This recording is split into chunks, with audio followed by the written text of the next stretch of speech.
नमस्कार, हमारे YouTube channel व्योम के पार में आपका स्वागत है। आज हम बात करेंगे हिंदी वर्णमाला की। हिंदी वर्णमाला जो कि बहुत ही आवश्यक है उन लोगों के लिए जो कि हिंदी पढ़ते, पढ़ाते या लिखते हैं। विशेष रूप से बच्चों के लिए, चाहे वो किसी विद्यालय में पढ़ते हैं, हिंदी वर्णमाला का ज्ञान बहुत आवश्यक है। अब प्रश्न एक ये उठता है कि हिंदी वर्णमाला तो सभी को आती है, तो हिंदी वर्णमाला पर इतना जोर क्यों दिया जाए? तो इसके संबंध में हम आगे बात करेंगे कि हिंदी वर्णमाला के जो स्वर और व्यंजन हैं, उनका उच्चारण और विशेष रूप से शुद्ध उच्चारण उनका क्या है? क्योंकि ये आगे चल कर के सबसे बड़ी समस्या बनते हैं भाषा को सीखने सिखाने के लिए।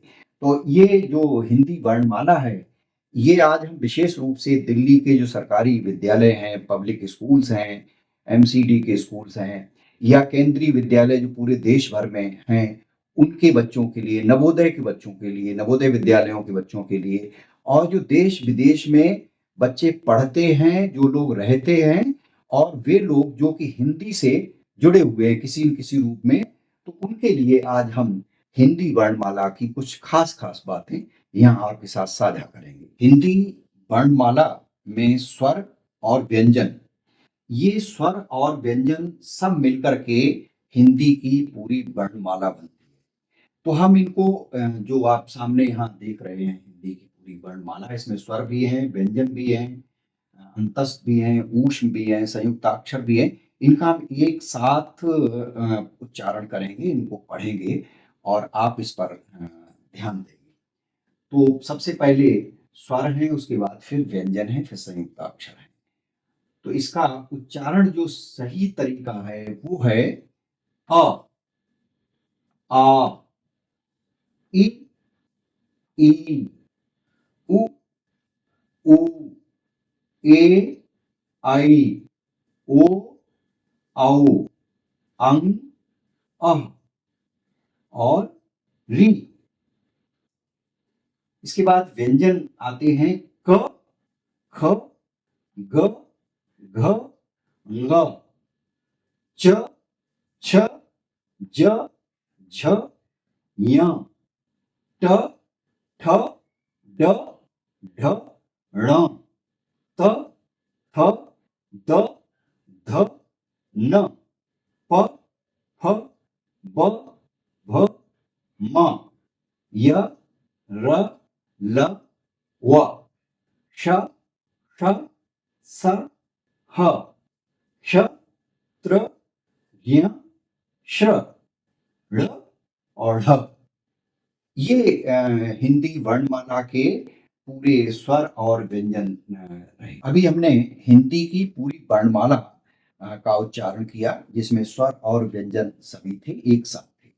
अब हम इसको अलग-अलग इसका उच्चारण करके देखेंगे और सीखेंगे कि स्वर का उच्चारण कैसे होता है, व्यंजन का कैसे होता है और अन्य अंतस्थ आदि का किस तरह से उच्चारण होता है। तो सबसे पहले हिंदी वर्णमाला के स्वर, इन्हें देखिए अ यानी ये जो है वो एक मात्रा काल इसमें लगता है और ये दीर्घ है, ये ह्रस्व है या दीर्घ है, इसको लघु और दीर्घ भी कहते हैं। एक मात्रा काल और दीर्घ में दो मात्रा काल। ये कविता में जब मात्राएं देखेंगे तब भी ये आएगा और पठन पाठन में भी ये हमें जानकारी इसकी रहनी चाहिए। तो इनका उच्चारण है अ, आ, इ, ई, उ, ऊ, ए, आई, ओ, औ, अं, अः और री। ये जो री है ये वस्तुतः उ, ऊ के बाद आता है, लेकिन हमने इसको अलग से अंत में रखा है। ये क्रम से आता है अ, आ, ई, उ, री। तो इसको अंत में इसलिए रखा है कि इसका प्रयोग जो संस्कृत के तत्सम शब्द हैं, जैसे ऋषि है, तो उनमें इसका प्रयोग होता है। तो ये अंग, आ और री और स्वर के बाद में अब हम इसका उच्चारण करेंगे और इसको समझेंगे कि व्यंजन क्या है। व्यंजन का उच्चारण स्वर के साथ होता है, यानी बिना स्वर के किसी व्यंजन का उच्चारण नहीं होता है। तो ये जितने आपको जो व्यंजन दिख रहे हैं इनमें स्वर अपने आप लगा हुआ है। इसमें जो व्यंजन है वो उसमें 5 वर्ग विशेष रूप से हैं और पांचों वर्ग हमने यहाँ एक साथ दिए हुए हैं। इनके बारे में हम वर्ग क्या है, इस वर्ग में कितने आते हैं, तो इसको हम आगे चल करके और स्पष्ट करेंगे, तो एक साथ न करके। तो अभी हम पहले व्यंजन का उच्चारण सीखते हैं और इसमें ध्यान ये दीजिए विशेष रूप से जो पंचमाक्षर हैं इनका उच्चारण बहुत ही अभ्यास करने की आवश्यकता है और बहुत ध्यान देने की आवश्यकता है। देखें, क, ख, ग, घ, ङ, च, छ, ज, झ, ञ, ट, ठ, ड, ढ, ढ़, त, थ, द, ध, न, प, फ, ब, भ, म। ये जो 5 वर्गों के 5-5 जो व्यंजन है 25, उनका उच्चारण इस व्यंजन वर्णों में ही ये जो 5 वर्ग थे उसके अलावा उसके अतिरिक्त ये जो अंतस्थ हैं, ऊष्म हैं और द्विगुण हैं, इनका उच्चारण, इनको हम कौन से अंतस्थ हैं, कौन से द्विगुण हैं और कौन से ये संयुक्त अक्षर हैं, ये हम इस पर आगे भी अभी वीडियो में थोड़ी सी अलग से चर्चा करेंगे।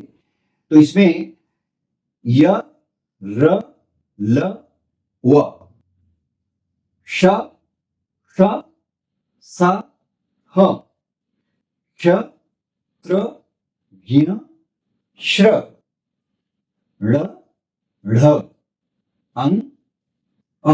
अब हम इनको अलग अलग करके पढ़ेंगे और समझेंगे।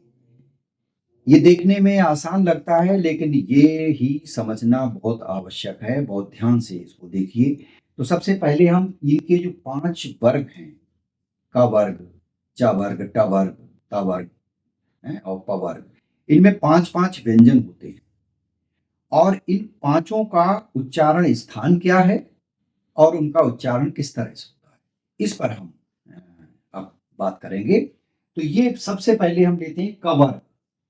क वर्ग के जो 5 व्यंजन हैं इनका उच्चारण स्थान है कंठ और निचली जीभ के स्पर्श से इनका उच्चारण होता है, यानी जीभ के अगले भाग को स्पर्श करती है और कंठ से जो स्वर निकलता है, कंठ से जो आवाज आती है, वायु निकलती है फेफड़ों से आकर के, तो उसके मिलकर के इनका उच्चारण होता है और इसीलिए क वर्ग के ये पांचों अक्षर कंठ कहलाते हैं।